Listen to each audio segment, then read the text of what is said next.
Good evening, everyone. Myself Vedant Upadhyay, and today's our topic of discussion is drug use in endocrine disorder या फिर hormonal disorder में ऐसी कौन कौन सी drugs होती हैं जिनका हम यूज़ करते हैं।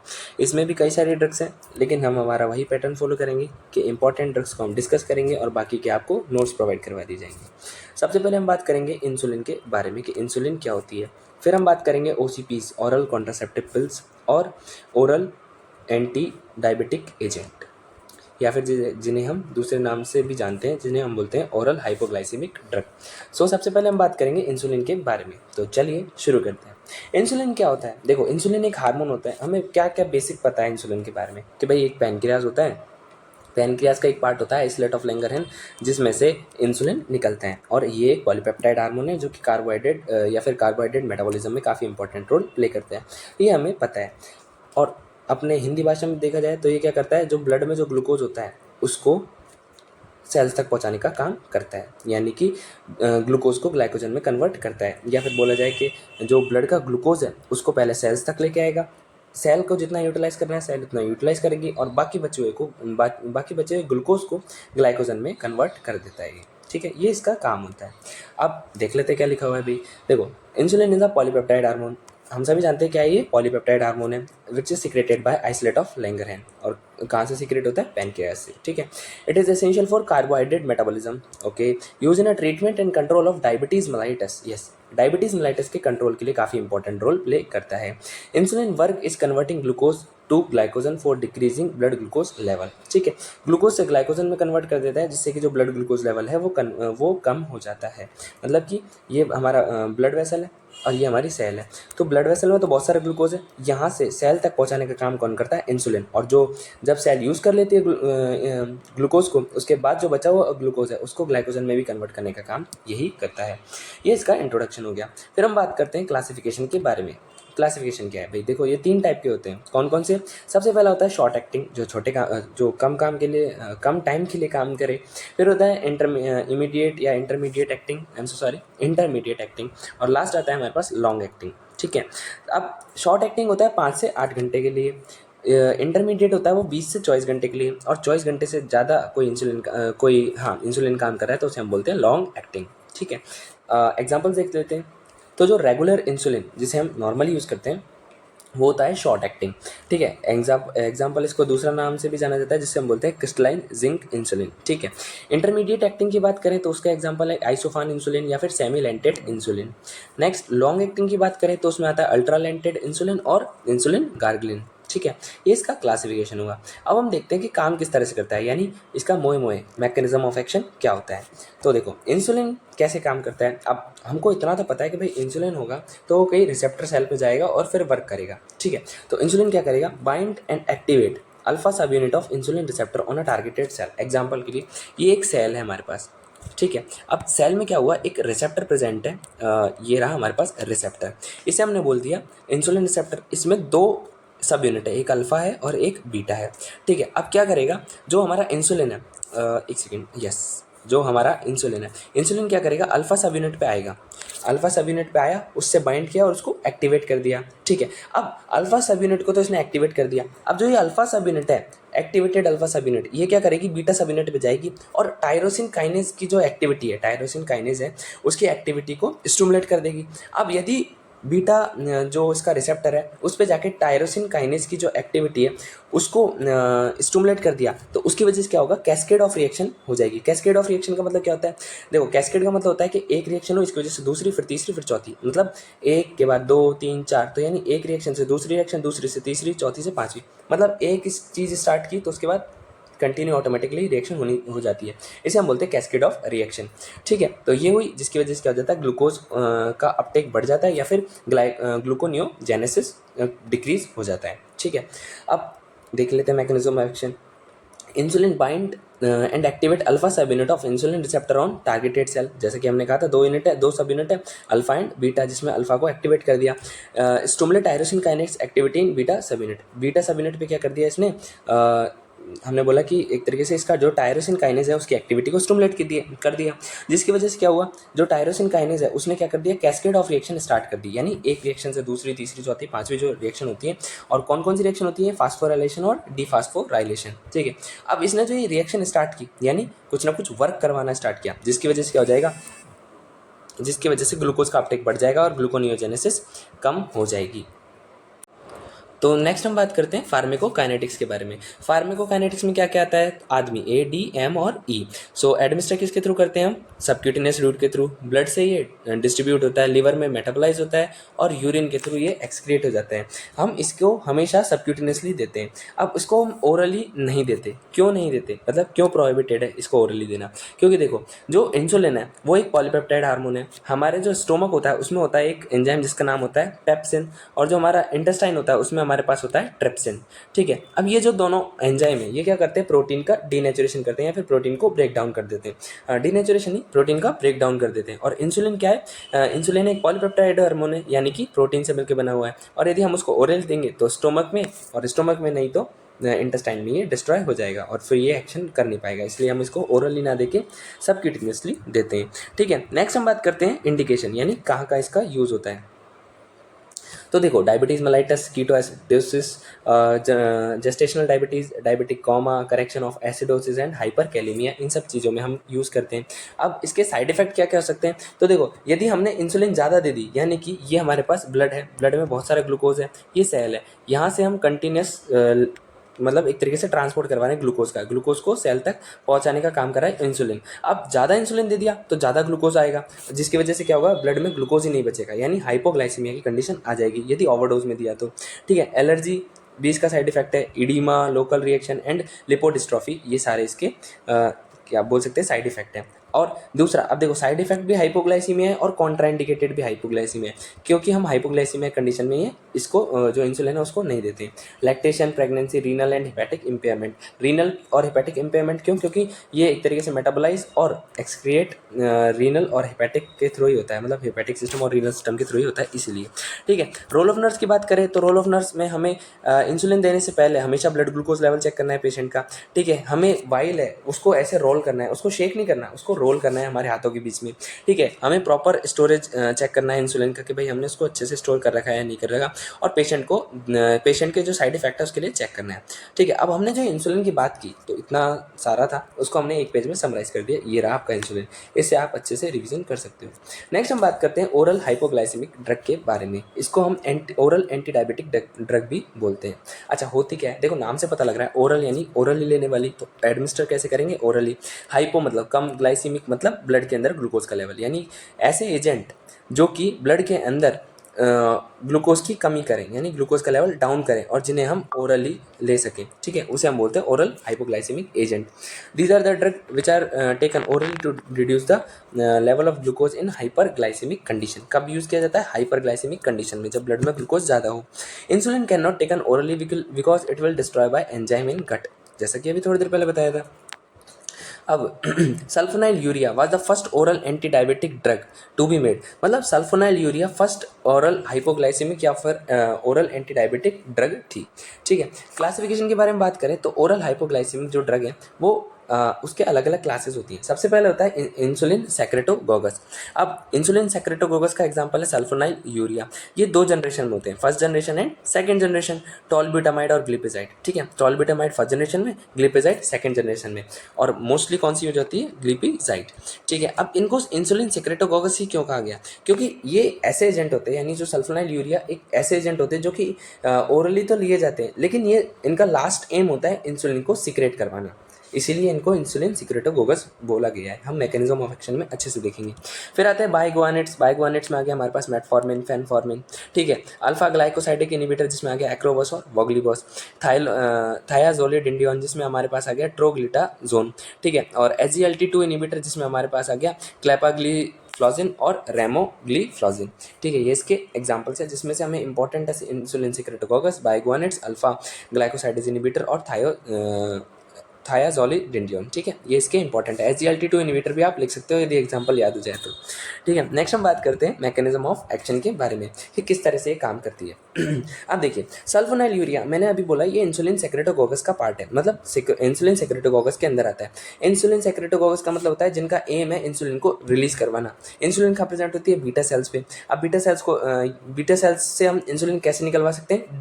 डीग्रेनुलेशन से, ठीक है। और डीग्रेनुलेशन किसी भी सेल का को हम डीग्रेनुलेट करते हैं तो उसके लिए इंपॉर्टेंट आयन कौन सा है? कैल्शियम आयन, ठीक है। तो हमें कैसे भी करके कैल्शियम आयन को निकलवाना पड़ेगा। तो क्या करेंगे हम? देखो हमारे पास एक होता है पोटेशियम चैनल, ठीक है। कौन सा चैनल है? Potassium channel. अब कई ऐसे पोटेशियम चैनल होते हैं जो कि एटीपी सेंसिटिव होते हैं, एटीपी सेंसिटिव होते हैं। तो अब इनके ऊपर क्या होता है? इनमें एक सेकेंड, हाँ, इनमें क्या होता है? एक रिसेप्टर प्रेजेंट रहता है जिसमें रिसेप्टर प्रेजेंट रहता है जिसको हम बोलते हैं सल्फोनाइल यूरिया रिसेप्टर, ठीक है। सल्फोनाइल यूरिया के लिए एक रिसेप्टर प्रेजेंट होता है कहाँ पे? एटीपी सेंसिटिव पोटेशियम चैनल पे।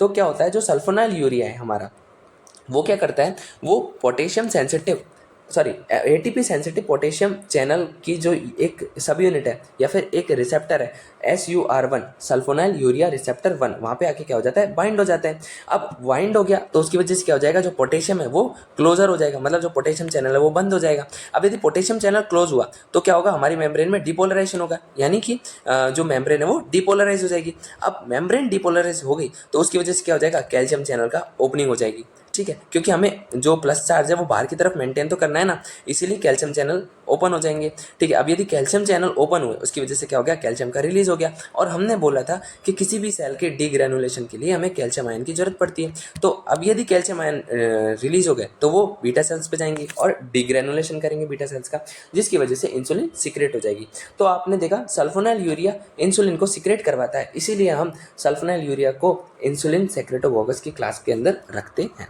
ठीक है। ये हो गया इसका मैकेनिज्म ऑफ एक्शन। फिर हम इसका आदमी देख लेते हैं, मतलब फार्माकोकाइनेटिक्स देख लेते हैं। ADME तो ओरली लेते हैं, ब्लड के थ्रू ट्रांसपोर्ट होता है, वो डिस्ट्रीब्यूट होता है, मेटाबोलाइज लिवर में होता है, यूरिन के थ्रू एक्सक्रीट हो जाता है।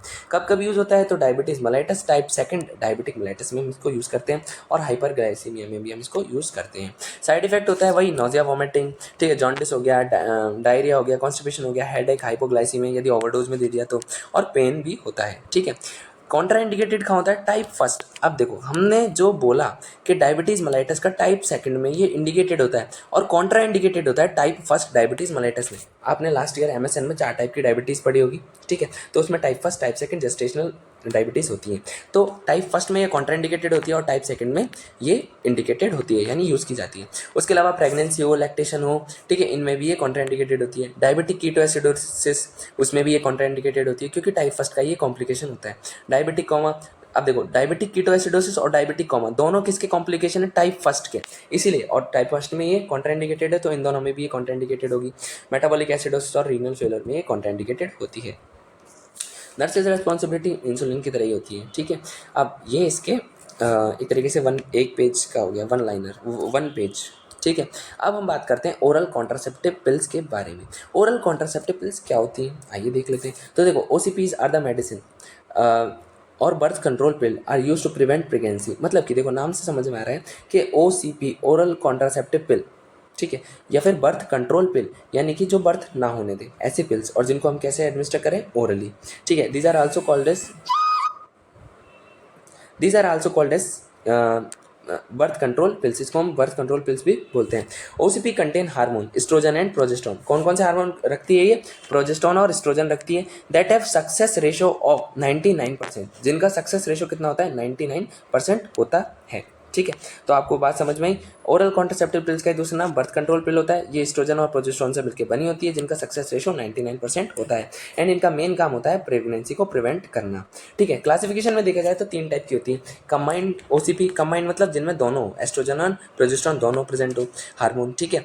प्रोजेस्टेरोन ओनली पिल्स, जिसमें केवल और केवल प्रोजेस्टेरोन हो। और इमरजेंसी पिल्स, इमरजेंसी पिल्स क्या होती है? जिनको हम पोस्ट कॉइटल पिल भी बोलते हैं, जिसका एग्जाम्पल होता है अनवांटेड 72।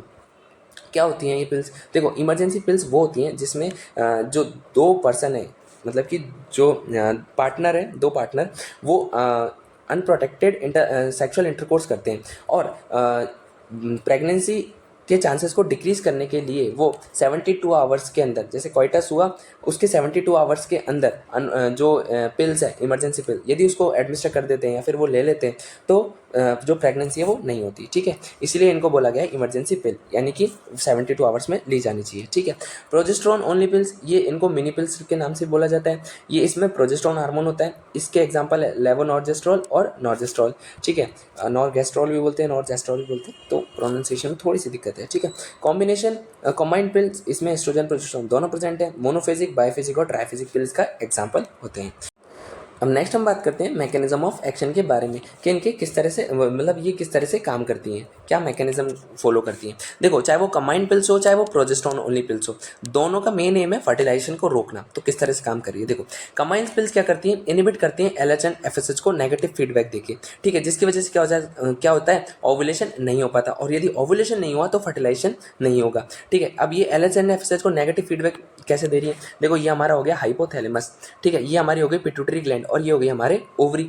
तो हाइपोथैलेमस से जीएनआरएच हार्मोन निकल गया, गोनाडोट्रोफिन रिलीजिंग हार्मोन, वो पिट्यूटरी पे एक्ट करेगा और वो क्या करेगा एलएच एंड एफएसएच को सीक्रेट करवाएगा। अब जब वो एलएच एंड एफएसएच को सीक्रेट करवा रहा है तो वो कहाँ जा रहे हैं, ओवरी पे जा रहे हैं और ओवरी पे जाके एक्ट कर रहे हैं, जिसकी वजह से ओवुलेशन हो रहा है। और जब ओवुलेशन हो गया तो ये क्या करेगी, नेगेटिव फीडबैक भेजेगी। नेगेटिव फीडबैक कहाँ भेजेगी, ये भेजेगी नेगेटिव फीडबैक पिट्यूटरी में, जिससे कि हाँ भाई इसका काम कम हो गया, मतलब कंप्लीट हो गया, अब आप इसको सीक्रेट मत करो। फिर पिट्यूटरी इसको सीक्रेट नहीं करेगी, वो मतलब सीक्रेट नहीं करेगी, उससे पहले क्या करेगी, नेगेटिव फीडबैक देगी किसको, हाइपोथैलेमस को, और हाइपोथैलेमस से बोलेगी भाई जीएनआरएच आप मत निकालो क्योंकि एलएच एंड एफएसएच का काम कम हो गया, मतलब कंप्लीट हो गया। अब ये तो हो गया नॉर्मल मैकेनिज्म, क्या कि हाइपोथैलेमस से जीएनआरएच निकला, पिट्यूटरी पे एक्ट किया, अब पिट्यूटरी ने क्या किया, एलएच एंड एफएसएच निकाला, वो काम किया किस पे, वो गए और ओवरी पे काम करना स्टार्ट किया, जिसकी वजह से ओवुलेशन हुआ। जब ओवुलेशन हो गया तो ओवरी ने क्या किया, नेगेटिव फीडबैक भेजी। नेगेटिव फीडबैक कहाँ भेजी, पिट्यूटरी पे, और पिट्यूटरी को बोला भाई हमारा काम कंप्लीट हो चुका है, वो आप एलएच एंड एफएसएच मत निकालो। पिट्यूटरी क्या करेगी, नेगेटिव फीडबैक भेजेगी कहाँ, हाइपोथैलेमस में, उसे बोलेगी जीएनआरएच मत निकालो, काम कंप्लीट हो चुका है। अब जो ये ड्रग होती हैं कौन सी हमारे पास कंबाइंड ओसीपीज, वो क्या करती हैं, डायरेक्टली पिट्यूटरी को मैसेज कर देती हैं कि भाई वहाँ तो काम हो चुका है कंप्लीट, मतलब एलएच एंड एफएसएच मत निकालो, कोई दिक्कत नहीं, नेगेटिव फीडबैक दे देती है।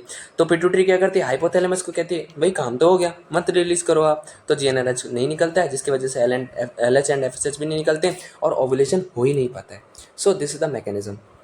प्रोजेस्टेरोन ओनली पिल्स के बारे में बात करें, ये क्या करती हैं, चेंज कर देती हैं chemical composition of cervical mucus. जो सर्विक्स होता है उसके अंदर म्यूकस प्रेजेंट होता है, उसका जो कंपोजिशन है उसको चेंज कर दिया जाता है। अब उसको चेंज कर दिया तो उसकी वजह से क्या हो जाएगा, जो स्पर्म है उसके लिए हॉस्टाइल एनवायरनमेंट क्रिएट हो जाएगा, जो कि फर्टिलाइजेशन को प्रिवेंट करने के लिए हेल्पफुल होता है। फिर हम बात करते हैं फार्माकोकाइनेटिक्स के बारे में। देखो आदमी देखते हैं तो ओरली, क्योंकि ओरल कंट्रासेप्टिव पिल है ना, बॉडी के थ्रू या फिर ब्लड के थ्रू, ब्लड भी लिख सकते हैं हम, उसके थ्रू क्या होती है, डिस्ट्रीब्यूट होती है, लिवर में मेटाबोलाइज और यूरिन और बाइल के थ्रू एक्सक्रीट होती है। तो देखो बाइल भी है यहाँ पे, ये इंपॉर्टेंट है थोड़ा सा, ठीक है। इंडिकेटेड कब, मतलब इंडिकेशन इसका कब कब होता है, तो प्रेगनेंसी में इसका इंडिकेशन होता है, मतलब प्रेगनेंसी को प्रिवेंट करने में, ठीक है, मेंस्ट्रुअल साइकिल को क्योर करने में, ठीक है, प्रोटेक्शन अगेंस्ट ब्रेस्ट कैंसर के अगेंस्ट प्रोटेक्शन प्रोवाइड करवाने में, और चाइल्ड डेथ के लिए भी इसका यूज़ किया जाता है। नेक्स्ट हम देखते हैं इसके साइड इफेक्ट के बारे में। देखो साइड इफेक्ट क्या क्या हो सकते हैं, abdominal pain, shortness of breath, fluid retention, hirsutism, mood swings, cervical cancer और एक्ने, ये सारी चीज़ हो सकती हैं। हिर्सुटिज्म मतलब क्या होता है कि जैसे जो फीमेल है उसके अंदर मूंछों का उग जाना, उनके दाढ़ी या बियर्ड का आ जाना, तो मतलब एक तरीके से जो मेल के कैरेक्टर हैं हेयर के रिलेशन में वो सारे आना, ठीक है। कॉन्ट्राइंडिकेटेड कहाँ होता है, सेरेब्रोवैस्कुलर डिजीज़, उसके मतलब सीवीए में, ठीक है, और लिवर डिजीज़ में, प्रेगनेंसी और थ्रोम्बो एम्बोलिज्म में इसको एक तरीके से कॉन्ट्राइंडिकेटेड किया जाता है, यानी नहीं दिया जाता। अब नर्सेज रिस्पॉन्सिबिलिटी क्या होती है कि educate patient about regular use of OCP, भाई रेगुलरली यूज़ करना है नहीं करना, इस इनके बारे में बताना। ब्रेस्ट सेल्फ एग्जामिनेशन के बारे में बताना पेशेंट को, उसको बताना कि भाई आपको स्मोकिंग नहीं करनी इस टाइम पे, ठीक है। और प्रेस्क्रिप्शन के अकॉर्डिंग उसके प्रिस्क्रिप्शन से पहले, जो हम एडमिनिस्ट्रेशन से पहले हम उसके क्या करेंगे, वाइटल्स को चेक करेंगे, ठीक है। पेशेंट को बताना है कि भाई हो सकता है ब्लीडिंग हो, ठीक है, ये नॉर्मल है, ठीक है, और कंप्लीट कोर्स करना है एक तो मेडिसिन का, उसके अलावा मेडिकल और सर्जिकल हिस्ट्री भी कंप्लीटली लेनी है, ठीक है, पेशेंट से कि भाई क्या क्या हिस्ट्री थी, क्या था, ये सारी चीज़ें। तो ये हमारा हो गया ओरल कॉन्ट्रासेप्टिव पिल। अब इसका जो शॉर्ट नोट्स है वो ये रहा, ठीक है। अब यूट्राइन इंस्ट्रूमेंट, ये अच्छा क्वेश्चन है लेकिन क्योंकि इतनी बार रिपीट नहीं हुआ है तो इसलिए हम इसको स्किप करेंगे। फिर एक आएगा यूट्राइन रिलैक्सेंट, ये भी आप एक बार पढ़ लीजिएगा। अब हमारे पास लास्ट आता है एनाबॉलिक स्टेरॉइड, ये थोड़ा पूछा गया है। तो इसको देख लेते हैं, एनाबॉलिक स्टेरॉइड क्या होते हैं। देखो, anabolic steroid are the synthetic androgen. क्या होते हैं? सिंथेटिक एंड्रोजन होते हैं जिनमें higher anabolic and low androgenic activity होती है। देखो, एंड्रोजेनिक एक्टिविटी और हायर एनाबॉलिक एक्टिविटी क्या होती है। देखो, एनाबॉलिक एक्टिविटी मतलब कि एनाबॉलिज्म मतलब फॉर्मेशन, और कैटाबॉलिज्म यानी ब्रेक डाउन। तो एनाबॉलिज्म मतलब क्या हो गया? बनना किसी भी चीज़ का। अब स्टेरॉइड की बात कर रही है तो यानी मसल्स के रिलेशन में होगा, तो मसल्स का फॉर्मेशन, उसको हम बोलेंगे एनाबॉलिक। ठीक है। लो एंड्रोजेनिक एक्टिविटी कम होती है ऐसे सिंथेटिक एंड्रोजन जिनके अंदर हाई एनाबॉलिक एक्टिविटी हो और लो एंड्रोजेनिक एक्टिविटी हो, उसको हम बोलते हैं एनाबॉलिक स्टेरॉइड्स। ठीक है। अब एनाबॉलिज्म मतलब हो गया वही बिल्डिंग ऑफ मसल टिश्यू जो कि बताया था। स्टेरॉइड क्या हो गया? फैट सॉल्युबल ऑर्गेनिक कंपाउंड होता है जिनका एक स्पेसिफिक पैथोलॉजिकल एक्शन होता है। ठीक है। अब अलग अलग हो सकता है पैथोलॉजिकल एक्शन। अब हम बात करते हैं इसके क्लासिफिकेशन के बारे में। पहला होता है 17 अल्फा एल्काइल सबस्ट्रेट कंपाउंड, जिसका एग्जांपल है ऑक्सीमेथनॉल और सेंटनोजोल। ठीक है। दूसरा अदर्स में आते हैं तो एनेंड्रोनॉल और मेथाडाइनोन। ठीक है। ये इसके क्लासिफिकेशन या इसके एग्जांपल्स हैं, बड़े अजीब से एग्जांपल हैं। मैकेनिज्म ऑफ एक्शन की बात करें कि किस तरह से ये काम करती है, तो वो भी देख लेते हैं। देखो, एनाबॉलिक स्टेरॉइड क्या करेंगे? एंड्रोजन रिसेप्टर के जाके बाइंड कर जाएंगे। जैसे कोई भी एक सेल है, उसमें क्या होगा? एंड्रोजन रिसेप्टर होगा, वहाँ पे जाके क्या करेंगे? बाइंड कर जाएंगे। Intact with androgenic respond element. अब जो हमारे पास एनाबॉलिक स्टेरॉइड है, अब वो जब आएगा तो देखो, नॉर्मली तो क्या था, ये हमारे पास एक सेल थी, इसमें यहाँ पे रिसेप्टर था, किसका? Androgen receptor. और एंड्रोजन जब आता था तो इसके अंदर से एक केमिकल निकलता था जो कि रेस्पॉन्ड देता था एंड्रोजन, क्योंकि अच्छा आ गए, वेरी गुड। तो ऐसे जैसे कि चलिए छोड़िए वो एग्जाम्पल। तो क्या हुआ?